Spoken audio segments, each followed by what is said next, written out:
afternoon for today. Luto tayo ng mas healthy version ng sisig. At hiniwa na nga na pa-cube ni Madam G ang tokwa. Nilagyan na rin ng patis at paminta para lumasa.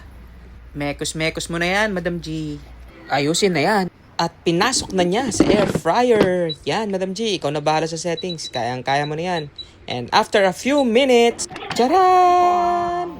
Gawa na tayo ng sisig sauce. So paghalu-haluin lang ang kalamansi, liquid seasoning, egg, sugar, asin, mayonnaise, paminta, liver spread, at syempre, imekos-mekos na yan. Syempre, sisig yan, so may sibuyas at sili. Kinuha na din niya ang tokwa.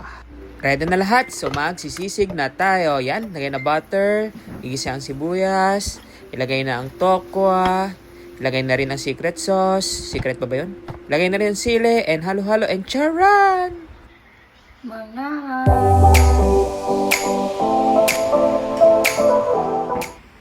tayo!